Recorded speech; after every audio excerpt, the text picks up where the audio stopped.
지금 지구상에는 약 1만 2천여 개의 부족 및 그룹이 있다고 합니다. 미전도 부족이죠. 미전도 부족과 그룹이 있답니다. 그리고 수십억 명의 사람들이 예수 그리스도를 믿지 않고 있으며 매일 5만 5천 명의 사람들이 예수를 믿지 않고 죽어가고 있습니다. 우리는 모두 복음 전도의 중요성을 잘 알고 있습니다. 복음을 전하지 않으면 그들에게 소망이 없다는 것도 알고 있어요. 그런데 무작정 복음을 전한다고 되는 건 아닙니다. 전도를 좀 해본 성도들은 아시겠지만 전도가 쉽지는 않습니다. 그러나 기독교 역사상 과거 어느 때도 전도가 쉬운 적은 없었어요. 시대마다 복음 전파에 대한 장애물은 언제나 있었습니다. 초대교회 때는 어땠습니까? 초대교회 때는 예수를 믿으면 곧 생명을 걸어야 됐어요. 그런데 전도를 받은 자들이 누가 그렇게 쉽게 예수를 믿을 수 있었겠습니까? 중세교회는 어땠습니까? 교회가 타락해서 순전한 복음이 잘 전파되지가 않았어요. 우리가 사는 현대교회는 어떻습니까? 전도를 잘 하지도 않을 뿐더러 세상의 안락을 즐기는 사람들은 그 복음을 들으려고도 하지 않습니다. 그러니 어느 때라도 복음 전파가 쉬운 적은 없었어요. 그러나 우리는 이 복음 전파가 우리 구주 예수 그리스도의 명령이고 부탁임을 꼭 기억해야 됩니다.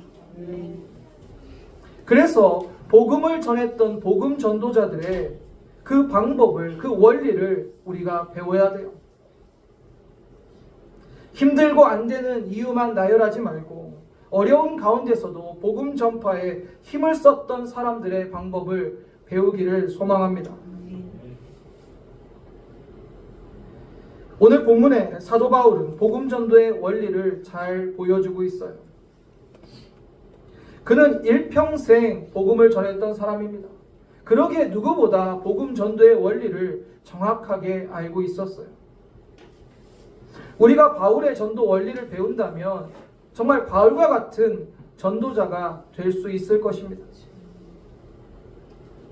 사도 바울은 먼저 철저한 계획을 가지고 전도를 했어요. 일반적으로 전도를 하면 무조건 믿음으로 나가서 한다라고 생각하기도 합니다.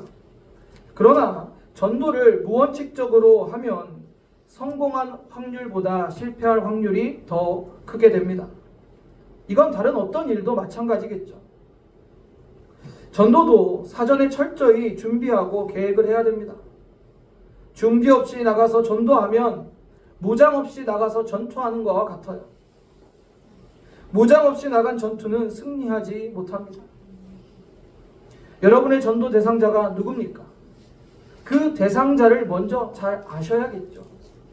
그 사람이 어떤 사람인지, 그 사람이 무엇을 좋아하는지, 그 사람이 몇 시부터 몇 시까지 직장에 다니고 몇 시부터 몇 시까지는 육아를 하고 알아야 전도를 할 거잖아요. 주님은 이것을 잘 알았기에 누가복음 14장 28절에 우리에게 이렇게 교훈하십니다. 같이 읽어볼까요? 너희 중에 누가 망대를 세우고자 할 텐데 자기의 가진 것이 준공하기까지의 족할지를 먼저 앉아 그 비용을 계산하지 아니하겠느냐. 아멘. 망대는 방어시설 또는 주변의 상황을 살피는 구조물이에요. 망대를 세울 때 누가 아무 계산도 없이 망대부터 세운 사람이 어디 있냐는 거예요. 망대를 세우려면 비용이 들 거고 그 건축비는 얼마고 어느 정도 높이까지 하고 철저하게 준비한 다음에 세워야 되지 않겠습니까? 무엇보다 기초 공사를 잘하고 집안을 잘 다진 다음에 세워야 망대가 무너지지 않겠죠. 그런 거 아무것도 계산하지 않고 준비하지 않고 그냥 무작정 세우면 망대가 어떻게 되겠습니까? 무너진다는 거예요. 전도도 그래요, 여러분. 그냥 무작정 찾아가서 예수 믿으세요. 믿지 않아요. 믿지 않아요.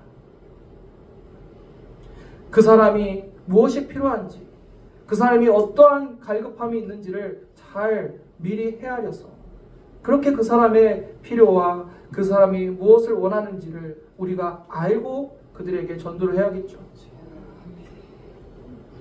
사도 바울은 계획의 중요성을 알았어요.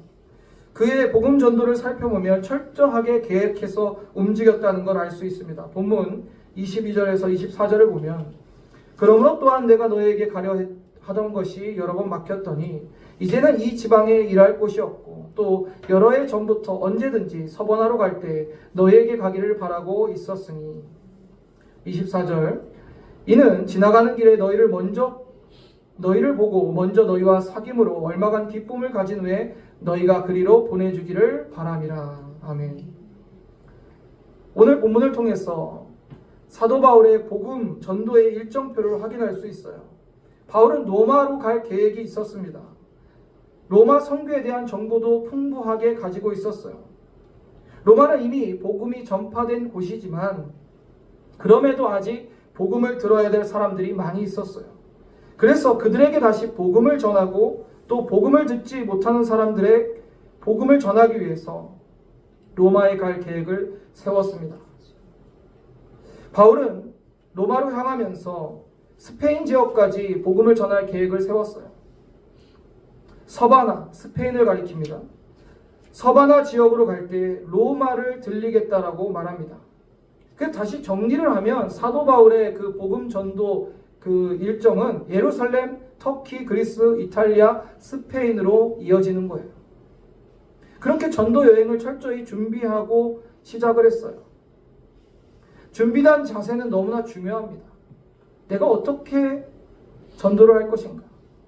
어디서부터 시작할 것인가? 근데 바울의 전도 여행을 살펴보면 늘 나의 가장 가까운 지역부터 시작했어요. 그렇게 보면 지금 여러분이 가장 먼저 전도해야 될 지역은 바로 여러분의 가정이에요. 여러분의 가족이고 믿지 않는 내 가족 아니면 예수를 떠나 있는 과거에는 교회를 다녔으나 지금은 교회를 다니지 않는 그러한 내 가족들이 있다면 그들에게 먼저 복음을 전하고 그 이후에 내 이웃과 이 지역과 이 도시와 이 나라에 복음을 확대해서 전해야겠죠. 저와 여러분도 구체적인 전도 계획을 세워야 됩니다.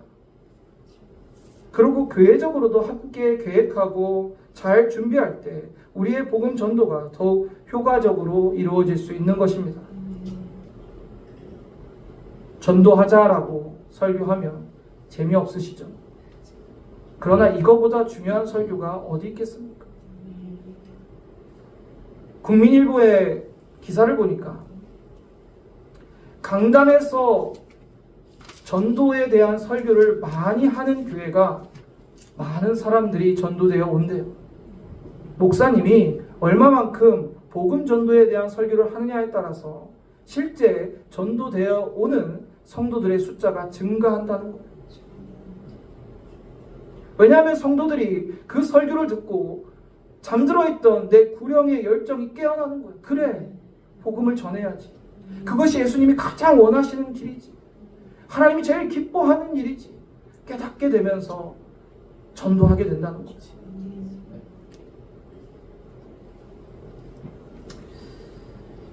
사도 바울은 로마에 있는 사람들에게 복음을 전파하는 것 외에 또 로마의 교회에 방문하고 싶었어요. 그것은 그곳에 있는 성도들과 교제하고 또 다음 복음 전파의 일을 위해서 동역자를 찾기 위해서였습니다. 동역자를 찾는 일이 복음 전도의 원리에서 굉장히 중요합니다. 성경을 보면 전도는 혼자 하지 않았어요. 늘 팀을 이루고 동역자들과 함께 했다는 것을 알 수 있어요. 사도 바울도 그러했습니다. 바울은 로마 교회 성도들이 스페인 선교에 동참해 주기를 간절히 바랬어요. 바울은 결코 혼자 힘으로 복음 전파를 할 수 있다라고 생각하지 않았어요.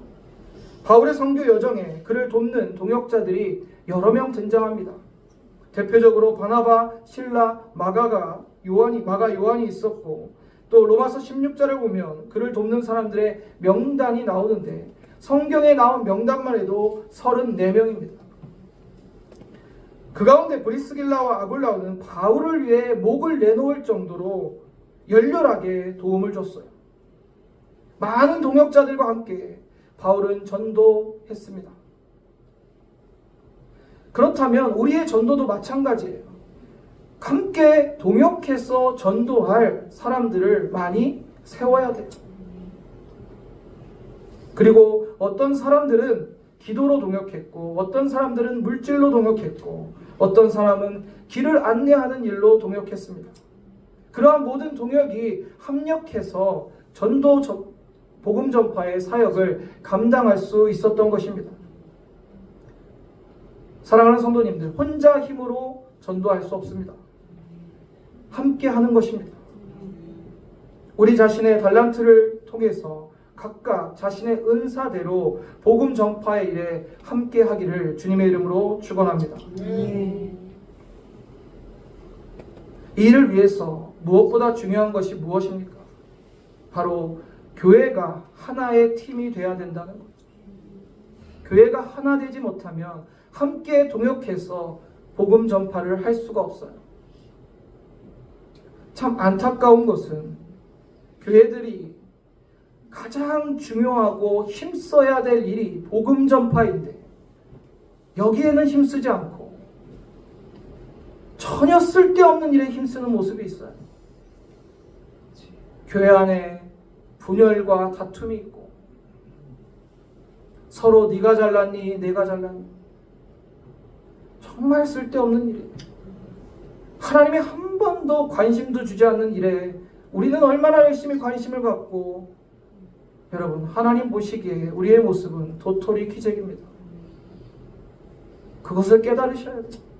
아무리 영성이 뛰어난 목사나 이제 막 예수 믿게 한 새신자나 하나님 보시기엔 도토리 키재기예요. 그런데 누가 서로 더 잘났다고 교회 안에서 목소리를 높입니까? 우리가 진짜 힘써야 될 것은 한 팀이 돼서 예수 그리스도의 생명의 복음을 전하는 데 집중하는 거예요. 거기에 힘써야 되는데 엉뚱한 데 힘쓸 필요가 있어요, 없어요? 없습니다. 전혀 없습니다. 우리 노선옥 성도님도 전도되어 오신 분이에요. 이제 다시 누군가를 전도해야 되는 사명을 받으셨어요. 그리고 실제 전도하십니다. 이걸 기뻐하시는 거예요. 이걸 하나님이 원하시는 거예요. 하나님이 교회에 원하시는 건 이거예요. 다른 게 아니에요. 뭐 대단한 예배당을 건축해가지고 웅장하게 오케스트라를 놓고 하나님께 찬양하고 예배하는 것, 하나님 그것만을 원하실까요? 아니라는 거. 한 영혼을 천하보다 귀하게 여기시고 그 영혼에게 복음을 전하고 그 영혼이 구원받을 때 천국에서는 진정한 찬양과 진정한 기쁨이 넘쳐 흐르는 겁니다. 사도 바울의 복음 전파의 원리를 잘 기억하세요. 준비하고 철저하게 계획하고 그리고 동역자들을 세워가며 함께 이 일을 감당했습니다. 그리고 본문 26절을 우리가 보시면, 이는 마게도냐 아가야 사람들이 예루살렘 성도 중에 가난한 자들을 위하여 기쁘게 얼마를 연보하였습니다. 우리가 전도할 때, 교회가 사명을 감당할 때 물질적인 부분도 필요하다는 것을 기록하고 있어요. 그래서 내가 만약에 현장에서 전도할 수 없는 상황이라면 물질로라도 동역할 수 있는 거예요. 우리 교회 전도팀이 있잖아요. 전도팀이 매주 금요일날 지역 전도를 하는데 내가 거기에 참여할 수 없다면 여러분 간식으로 빵이라도 섬겨주세요.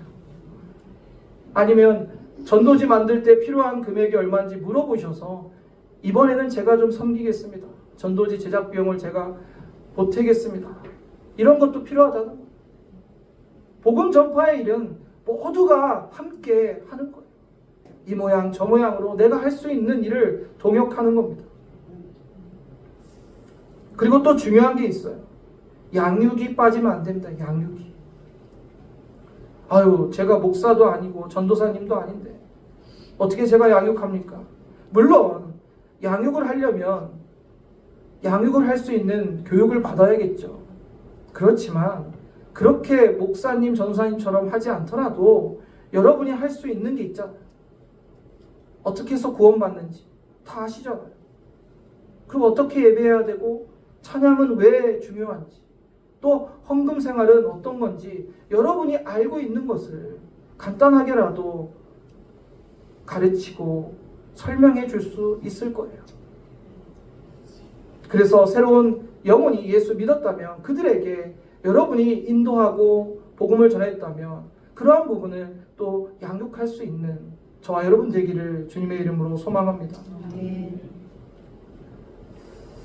지금까지 사도 바울의 그 복음 전파의 원리를 살펴보았습니다. 이 시대야말로 정말 복음이 필요할 때입니다. 예수를 믿는 자는 살고 믿지 않는 자는 영원히 멸망합니다. 이 중요한 진리를 알고 있는 우리가 그 진리를 모르는 자들을 어떻게 외면할 수 있겠습니까? 여러분이 천국에 갔을 때 내 이웃집 살던 아주머니가 지옥에 있고 놀이터에서 만났던 그 애기 엄마가 지옥에 있다면 여러분의 마음은 어떠하실까요? 다른 사람이 예수님을 전해주겠지. 아니요. 하나님은 나를 주목하고 있어요. 네가 해라. 네가 저 영혼에게 예수 그리스도를 전해라. 말씀하고 계시다는 것을 꼭 기억하시고 복음 전도의 원리를 나와 우리 공동체에 잘 적용하여 하나님의 놀라운 복음의 역사가 여러분과 우리 교회 공동체에 있기를 주님의 이름으로 축원합니다.